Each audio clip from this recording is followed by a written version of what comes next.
Bom dia, hoje é terça-feira, 18 de outubro de 2011. Está no ar a Mesa de Debates. Desde ontem, os alunos da Associação dos Diplomados da Escola Superior de Guerra de Juiz de Fora começaram um ciclo de estudos e o embaixador Camilo Cortes foi o palestrante. E ele está conosco aqui no programa para discutir sobre o papel dos países emergentes, entre eles, é claro, o Brasil. Será que estamos diante de uma nova ordem mundial? É um dos assuntos aqui na Mesa de Debates de hoje. Também vamos falar da AME, assistência médica às empresas, que completa 40 anos. Uma ocasião bem especial para falarmos, já que comemoramos hoje o Dia do Médico. Antes então de apresentarmos os nossos convidados e debatedores, vamos às manchetes do Diário Regional. Polícia Civil intensifica combate à prostituição. Greve dos bancários chega ao fim. Intervalo de 30 minutos é extinto do cartão inteligente nos ônibus. Segurados que recebem acima do mínimo podem ganhar reajuste. E na página de esportes, Tupi faz jogo-treino com o Cruzeiro. Estas e outras notícias, as principais informações de Juiz de Fora e da região, você lê no Diário Regional, sempre em uma banca perto de sua casa. E vale lembrar também que você assiste a reprise da Mesa de Debates de segunda a sexta, às 5h35 da tarde. E você pode participar conosco aqui do programa enviando o seu comentário para o nosso e-mail mesadedebates@tvejf.com.br ou então acesse o nosso blog mesadedebates.blogspot.com e deixe lá o seu comentário. Ou então comunique conosco através do nosso Twitter, @mesaTVE. Participam como debatedores de hoje a diretora de Recursos Humanos do Sistema Regional de Comunicação, Josane Negão. Bom dia, Josane. Bom dia, Marcelo. Meus cumprimentos à mesa. Sejam todos bem-vindos. Hoje, o Dia do Médico não poderia estar melhor representado pelo Dr. Felé, nosso querido doutor Aloysio Felé. Eu quero aqui expressar a minha gratidão e o senhor sabe quanto o senhor foi importante e é na recuperação do meu filho. Muito obrigada. Também está conosco o cientista político Orlando Lira de Carvalho Júnior. Orlando, bom dia. Bom dia, Marcelo. Bom dia, doutora Josane. É um prazer enorme estar aqui em meio a tão distintos convidados e com certeza teremos um debate muito esclarecedor no dia de hoje. Nossos convidados do programa de hoje, nós recebemos o diretor da AME, Juiz de Fora, doutor Aloysio Felé. Doutor Aloysio, bom dia. Parabéns pelo Dia do Médico. Obrigado pela presença. Bom dia, Marcelo. Bom dia a todos ouvintes e assistentes aqui da rede, da nossa querida rede TV aqui, do Grupo Circom. E eu estou aqui hoje para comemorar, falar sobre o Dia do Médico e falar sobre realmente os 40 anos da AME, que é uma empresa pioneira em assistência médica na nossa cidade. Também está conosco o embaixador aposentado, Marcos Henrique Camilo Cortes. Embaixador, bom dia, obrigado pela presença. Bom dia, Marcelo. Obrigado a você. Embaixador, ontem o senhor fez a palestra então lá na DESG e falou sobre os BRICS, a sigla dos países Brasil, Rússia, Índia, China e África do Sul, que é meramente uma sigla e não representa um bloco. Por quê? Eu expliquei ontem, fato que às vezes as pessoas esquecem. Na verdade, BRIC, sem o S, inicialmente eram só 4, foi criado por um economista chamado Jim O'Neill, do Goldman Sachs, para ser uma ferramenta de avaliação do desempenho de países emergentes. E ele selecionou arbitrariamente, pelos critérios dele, esses 4 países, Brasil, Rússia, China e Índia. A partir dessa ideia, vários ministros, inclusive o então chanceler brasileiro, tentaram criar um grupo com essa sigla, BRIC. Aí chamava-se BRICS com S pequeno de plural. E depois incluíram a África do Sul e pelo nome em inglês, South Africa, botaram o S maiúsculo. Agora são BRICS 5 países. Por que eu acho que isso não funciona na vida real? É uma invenção. Esses 5 países são tão diferentes que tornam inviável você ter um grupo que funcione. Eu, pessoalmente, tenho que explicar que eu passei minha vida toda no serviço diplomático, nunca fiz outra coisa. Eu tenho de idade 3/4 de século, que eu acho muito mais divertido do que dizer 75 anos. 75 anos é fácil, mas 3/4 de século dá uma ideia de longevidade. E deles, 47 no serviço diplomático. Então você cria uma série de hábitos de avaliação da realidade e você não se preocupa com a invenção pura e simples. E a realidade é essa, você tem 3 dos 5 são países nuclearizados, com potências nucleares. O Brasil não é, a África do Sul quase chegou a ser, com o fim do apartheid, eles abandonaram esse programa. Dos 5, só o Brasil é uma nação. Mesmo. Em qualquer parte do Brasil você tem brasileiros. Os outros 4 não. Acabou o Império Soviético, mas continua a existir o Império Russo. A China tem várias áreas que não são cínicas, com S. O oeste da China todo é túrquico. O idioma é túrquico. E há um esforço do governo central chinês para significar o oeste, a província de Xinjiang. A Índia é um mosaico inacreditável. Você tem 14 idiomas oficiais, 126 dialetos, que às vezes, para se entenderem entre eles, tem que usar o idioma do antigo colonizador, o inglês. A África do Sul é parecido. Você tem várias nações negras, das quais 2 são as mais importantes, e 2 nações brancas, descendentes de ingleses e de holandeses. Então, só isso eu acho que basta para mostrar que é uma ficção. Mas eles não têm um papel, né, mundial não. Que é comum a todos, embaixador? Não, cada um tem os seus objetivos estratégicos próprios, e alguns deles são, inclusive, incompatíveis. A começar pelo aspecto nuclear. Né?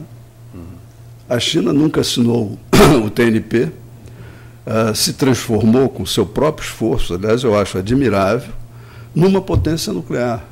Porque há um ponto que as pessoas tendem a esquecer, e que um primeiro-ministro indiano declarou muito claramente. Ter a arma nuclear é muito menos importante como um trunfo bélico do que você galgar um patamar de respeito internacional. E isso a Índia conseguiu, e nós não. Então, qual a visão de futuro que o senhor vê para esses BRICS? Uma. No sentido assim, a sigla vai permanecer ou ela vai a se sigla perder? Pode permanecer, pode continuar a ser usada, mas não quer dizer nada. Não faz a menor diferença. Excepcionalmente, você poderá ter alguma resolução em conjunto, mas será casual. Ela não vai nunca ser um somatório de poder nacional dos 5. É isso que eu quero dizer. Agora, embaixador, eu concordo com essa tese do descolamento, né? Realmente o que o senhor fala, a gente poderia até acrescentar muitos outros dados, enquanto histórico, origem, ideologia, etc. Mas vamos, só para, né, o debate se estabelecer, o mercado, e o mercado no século XXI, se compõe uma esfera, um locus de veredicção, de verdade, que pretende-se acima das políticas, acima da nação, acima das línguas. Então, é sabido que os BRICS em 2 décadas vão ter uma massa crítica superior ao G7, por exemplo. É sabido que, de alguma maneira, existe uma complementariedade, né? A Rússia fornecendo gás e petróleo, o Brasil, matérias agrícolas, a China, a locomotiva, o trabalho do mundo, a mão de obra, a Índia, a terceirização do setor. Quer dizer, embora haja essas disparidades, como sempre haverá, não há uma possibilidade que o mercado constitua um denominador comum mínimo de acordo e que possa autorizar a formação de um bloco? Olha, eu entendo o seu raciocínio e até certo ponto eu concordo com ele. Entretanto, eu acho que prevalece sobre essa entidade um pouco mitológica, o mercado, os interesses nacionais. E esses interesses, a meu ver, são, na maioria dos casos, cada área que a gente quiser tomar como análise, são divergentes, quando não conflituosos. O próprio relacionamento do Brasil com a China, para tomar um exemplo, é um relacionamento que eu considero extremamente perigoso para o Brasil, porque nós estamos sendo induzidos a voltar para o passado. nós estamos voltando a ser um exportador de matérias-primas, ou o termo da moda, commodities. O que eu acho muito ruim. Nós estamos quase começando um processo de desindustrialização, pela atração que representa o mercado consumidor dessas matérias-primas, dessas commodities. Não, eu concordo com o senhor, mas o senhor está emitindo um juízo de valor, vamos dizer assim. Eu também, obviamente que esse é um risco. Agora, concretamente, o Brasil depende hoje muito mais da China do que dos Estados Unidos. É por isso que o nosso ministro da Economia está tão apreensivo com qualquer desaceleração econômica. Quer dizer, nós não podemos simplesmente prescindir esse relacionamento com a China agora. A longo prazo, no futuro, obviamente sim.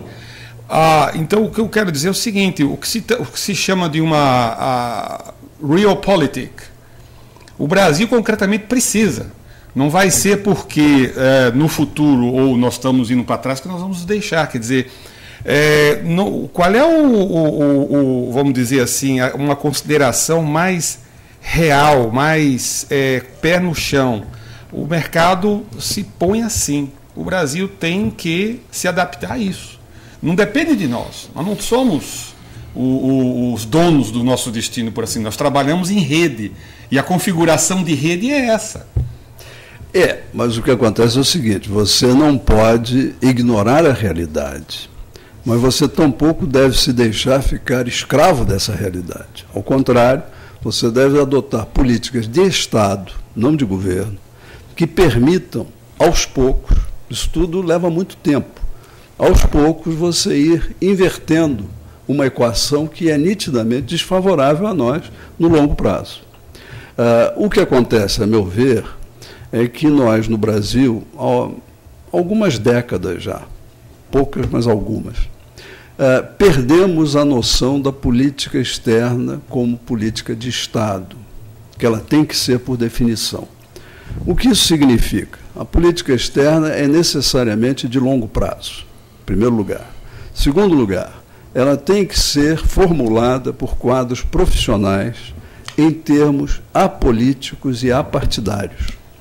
Do momento em que você permite a prática da intromissão de outros elementos na formulação da política externa, em detrimento dos seus quadros profissionais, do serviço diplomático, você vai inevitavelmente ter uma política externa ruim, defeituosa.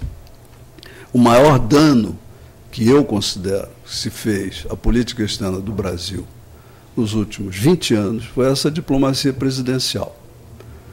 Eu acho isso extremamente nocivo ao nosso país e os resultados estão à vista. Hoje, ao contrário do que a mídia em geral mostra, o Brasil é muito menos respeitado nos foros diplomáticos do que era antigamente.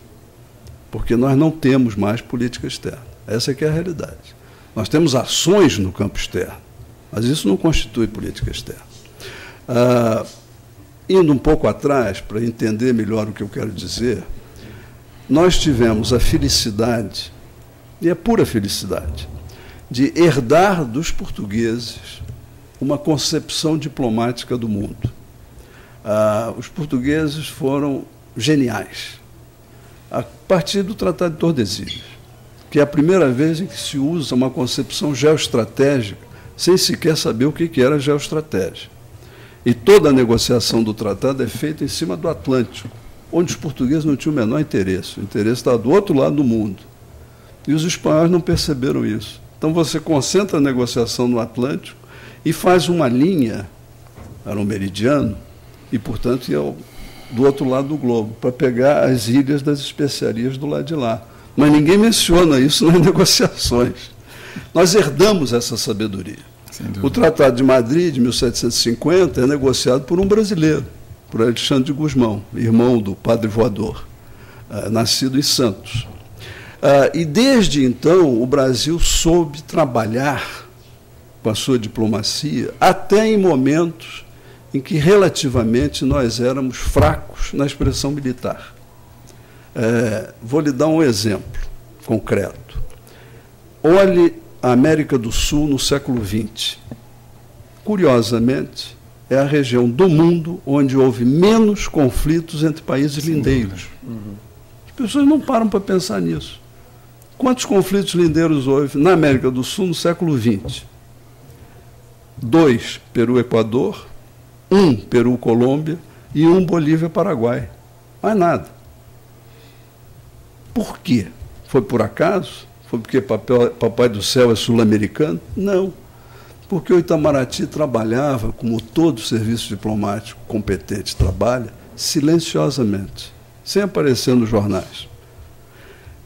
Sempre que nós detectávamos uma divergência que poderia desembocar num conflito armado, nós entrávamos no trabalho do deixa disso, com grande eficiência. Sem dúvida. E sem que o Brasil jamais tivesse uma intenção hegemônica. Nós nunca tivemos. Graças a isso é que nós tivemos esse universo de paz no nosso continente. Não, e eu posso dar um testemunho disso que o senhor está dizendo, na Guerra das Malvinas.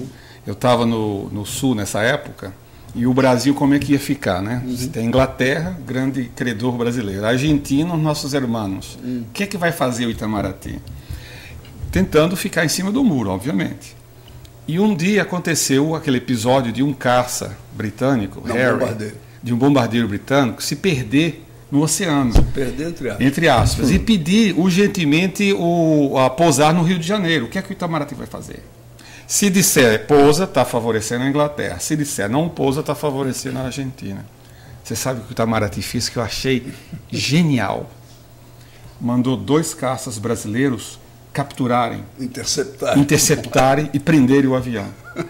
A Argentina, no outro dia, muito bem, Brasil. E a Inglaterra mandou um cabo dizendo, obrigado, certo. É mais ou menos isso. Ok, então vamos para o nosso primeiro intervalo aqui no programa. Nós voltamos já já.